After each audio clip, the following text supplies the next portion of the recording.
Picture a day like any other, the clock ticking slowly in a classroom, the weekend almost within reach. The energy is high, maybe playing a game online, when suddenly the air shifts. Over the intercom, a voice usually calm is panicked. Frantic, the words cut through the mundane. This is not a drill. Go into lockdown. The casual atmosphere vaporizes instantly. Goosebumps erupt as the reality sinks in. Your laid-back teacher is suddenly urgent, rushing to kill the lights, gesturing everyone to cram into a small, designated corner, huddled together in near silence. The only sound is the faint buzz of electrical panels. Then that dies as the power cuts. You exchange nervous glances, realizing this is serious. Minutes crawl by like hours in the suffocating quiet. Then you hear it, screaming, a man's voice, raw with rage or madness, coming down the hallway outside.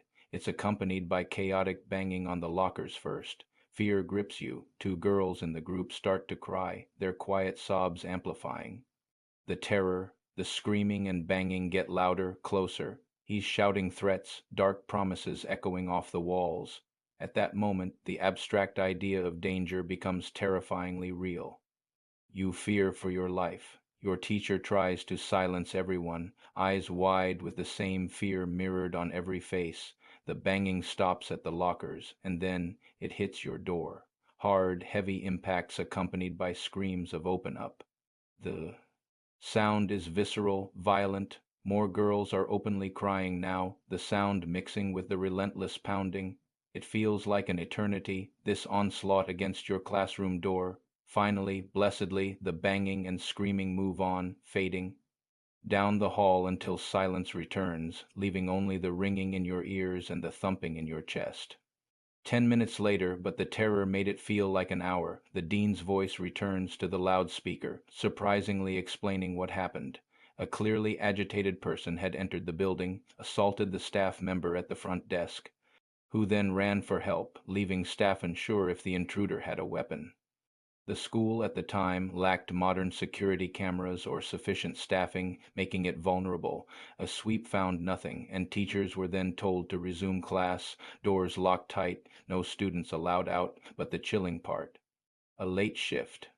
Staff member later found the individual sleeping in a storage closet. According to whispers that spread like wildfire among students, something concerning was seen reportedly protruding from their pocket. Some claimed it was a large caliber firearm.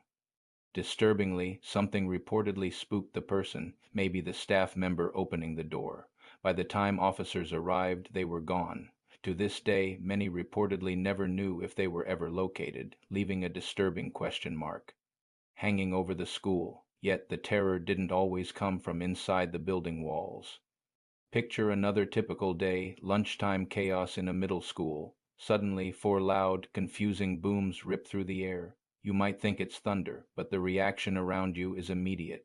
Mass screaming, sheer panic erupting across the cafeteria, school security personnel rush in, yelling directives, herding students towards a designated multi-purpose room.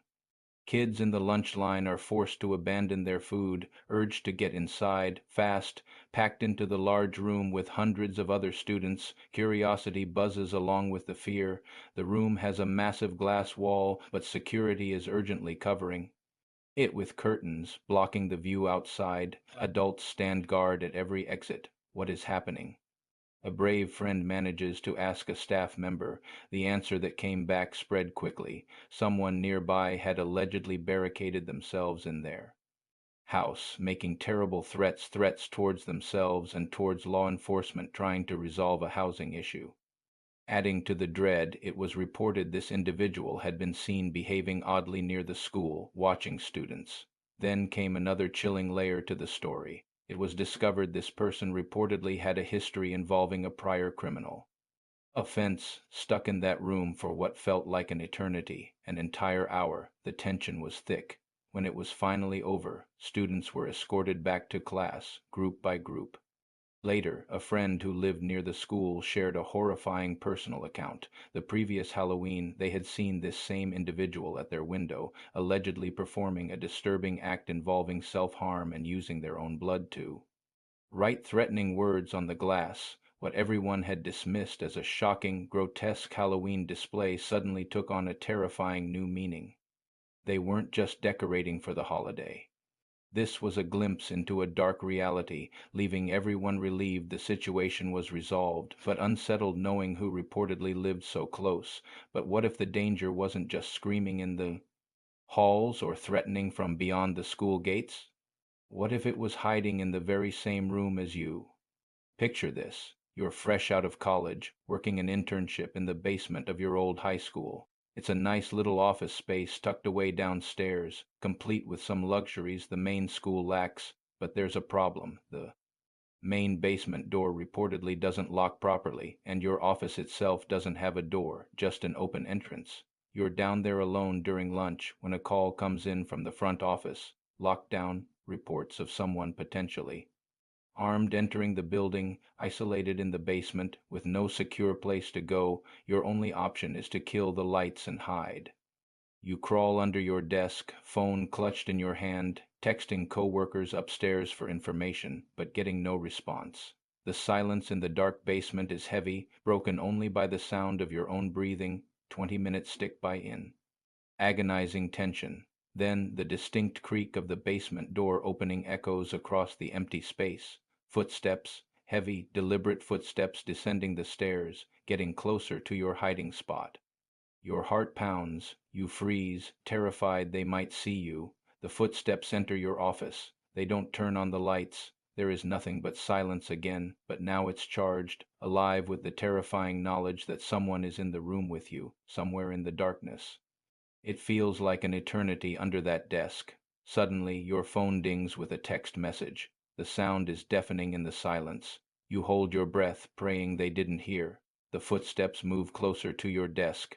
Panic seizes you. You burst out from under the desk, surrendering, begging whoever it is not to harm you. Then a hand grabs your arm, pulling you up. It's a person in a red plaid shirt and a cap.